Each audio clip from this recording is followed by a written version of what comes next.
Monsieur Laos, c'était le dernier match de Monsieur Laos, je pense qu'il était en détente. Ses yeux n'étaient pas très clairs aujourd'hui et c'est vrai qu'il a pris des décisions. J'ai utilisé une expression de Didier Deschamps, c'est aléatoire ces décisions.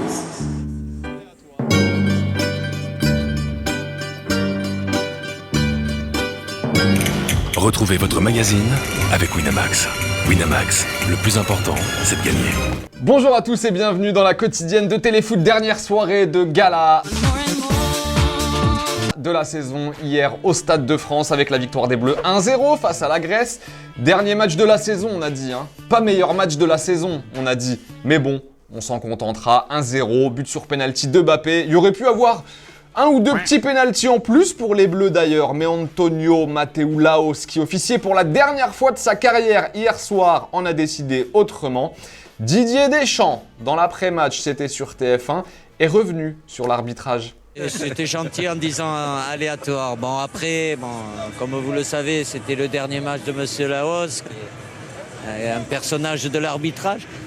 J'ai comme l'impression que le VAR, ils n'ont pas voulu le déjuger, quoi. Ça. J'en ai vu des pénaltys sifflés pour beaucoup moins que ça, mais bon. Bon, c'est vrai qu'il y en a une qui était plus que largement sifflable, on va dire. Bon, et on a profité d'avoir Didier Deschamps tenait après le match pour faire un petit bilan de la saison avec lui. Et on lui a demandé quelle image, s'il ne devait en garder qu'une, quelle image il retiendrait après une saison riche en émotions avec, on le rappelle, hein, vers le milieu de la saison, une petite Coupe du Monde au Qatar. C'est la Coupe du Monde, Elisa. Voilà. Alors c'est derrière, je ne vis pas avec des regrets, mais quand on a cette possibilité, on passe si près, on est vraiment passé tout près à un pied du gardien argentin, donc. Mais c'est pas négatif, c'est ça le foot évidemment. Aussi, il faut l'accepter. Et après Didier Deschamps, c'est Kylian Mbappé qui s'est arrêté au micro de TF1. Une question bien précise, une réponse surtout bien précise a retenu notre attention. On lui a demandé s'il pensait mériter le Ballon d'Or cette saison, lui qui est devenu hier avec 54 buts, le meilleur buteur français de l'histoire sur une saison. La réponse du Kix.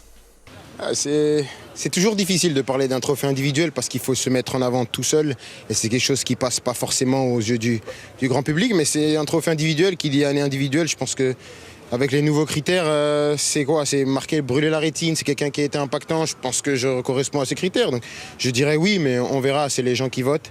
Mais je suis toujours optimiste. Question du jour, vous la voyez venir à ton avis, qu'est-ce que c'est Hugo, la question du jour? Non, pas toi Flo, la question du jour c'est quoi à ton avis aujourd'hui? Quel joueur mériterait d'aller Pas du tout. Question du jour, Mbappé mérite-t-il, t'as dit quoi? Les nulos.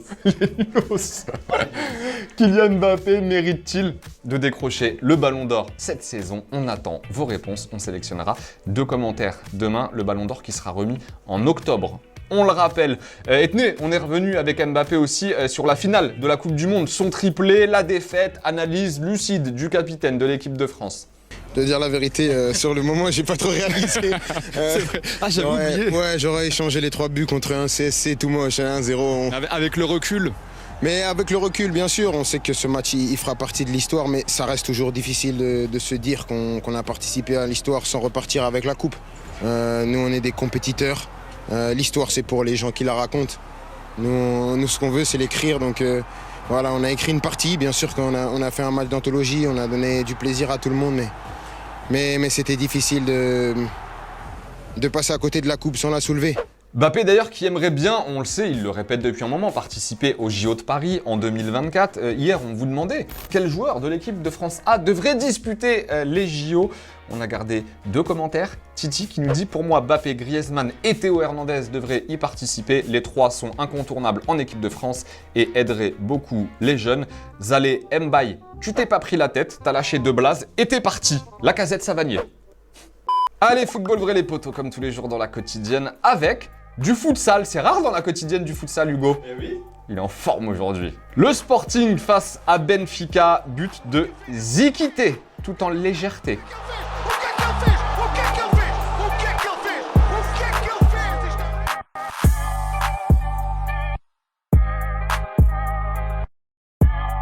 Kristen McNabb, joueuse de San Diego, nous régale avec ce petit pétard.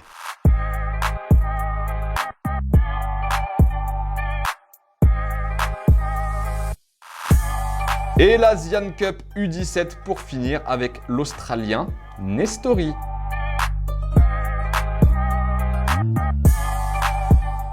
Et pendant ce temps-là, c'est officiel, Christopher Nkunku est un nouveau joueur de Chelsea. Le club l'a annoncé aujourd'hui sur ses réseaux sociaux, annonce en grande pompe de quelque chose qu'on savait déjà. Et pendant ce temps-là, toujours, Erling Braut Haaland, le cousin d'Albert Haaland. C'est vrai, en plus, il a vraiment un cousin qui s'appelle Albert Haaland. Et ben, il va bien, Erling Braut.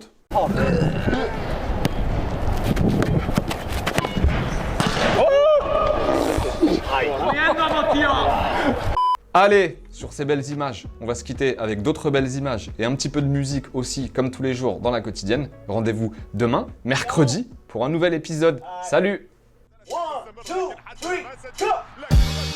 Waking up in a dream, sleepwalking on another big stage. You never heard peace till you hear people scream your name and you're the son. I'm so far away from the place I used to be, struggling usually. Look at the new me, fate pursuing me. I can feel the energy in the air. It feel like I'm supposed to be here.